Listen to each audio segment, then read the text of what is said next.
Assalamualaikum. Hari ini saya ingin berkongsi mengenai bagaimana ingin memulakan perniagaan membuat kek. Apa yang saya kongsi ini adalah berdasarkan pengalaman saya. Mungkin setiap individu ada cara mereka sendiri. Saya harap video saya ini dapat memberi manfaat kepada anda yang mempunyai niat untuk membuat perniagaan membuat kek. Pertama sekali, persediaan untuk diri kita perlu mempunyai minat dalam bidang kek ni, terutamanya bidang dekorasi kek. Seperti saya berminat bidang dekorasi kek ni sejak daripada kecil lagi.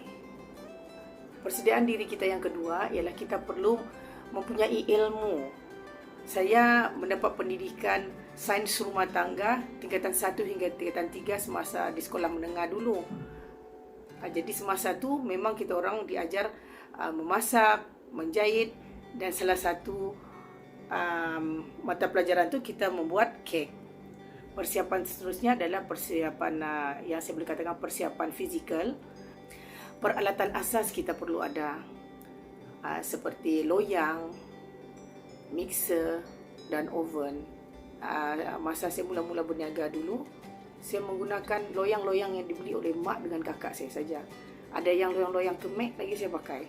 Kemudian modal. Modal ni memanglah semua orang pun tahu perlu ada modal. Bila kita sudah ada ilmu bagaimana buat kek, macam mana kek tu tidak jadi bantat, apa semua, kan? Okey, jadi cara bagaimana kita nak memulakan perniagaan tu? Okey, langkah pertama dia kita kenalah mencuba resepi baru yang kita dapat.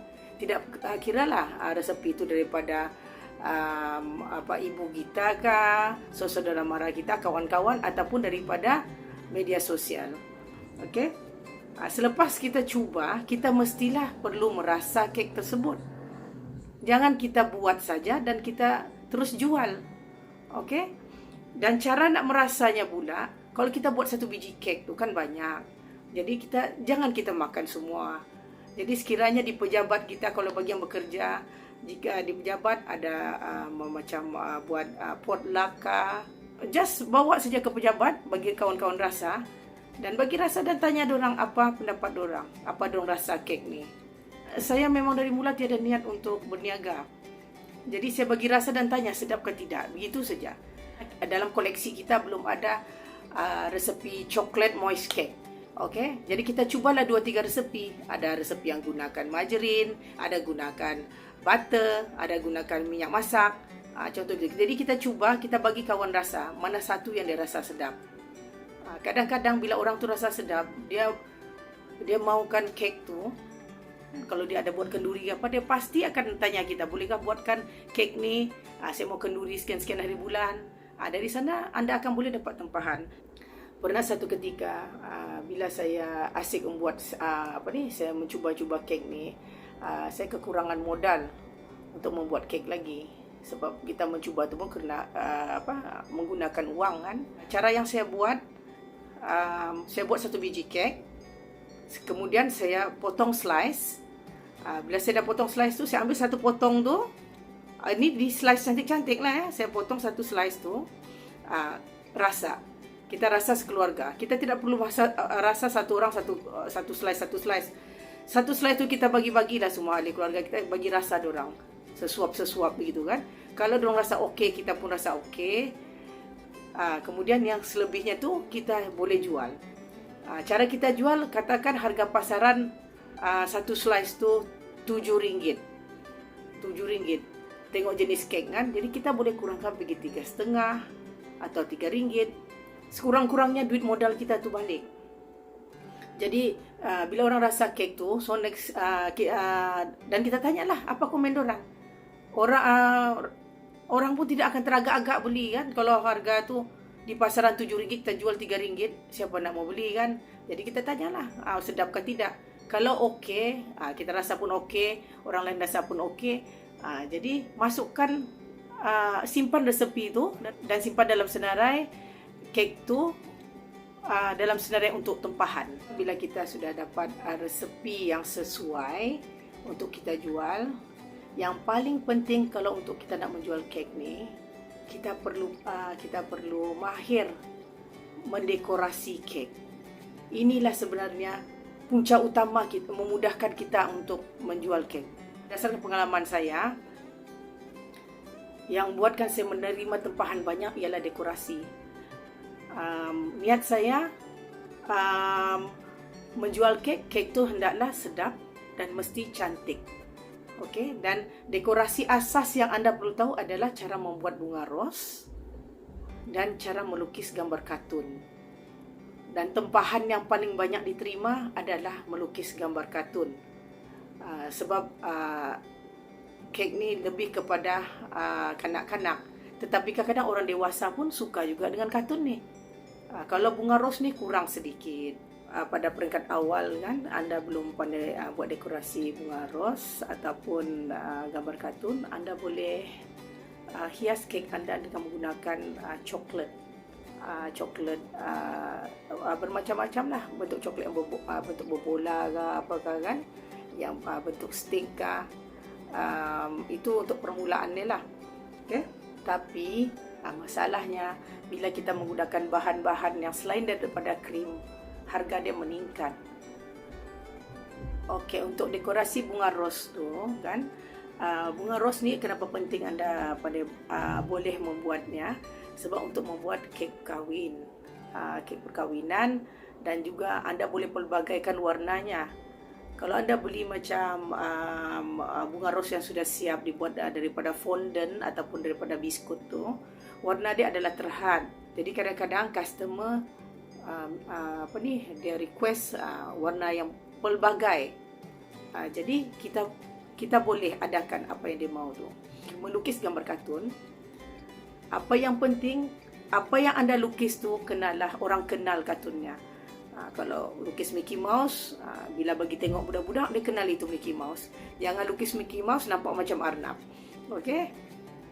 InsyaAllah kalau saya mempunyai kelapangan, Tuhan izinkan, mempunyai masa, kesihatan yang baik, insya-Allah saya akan share bagaimana melukis gambar kartun supaya nampak betul-betul seperti apa yang dicetak.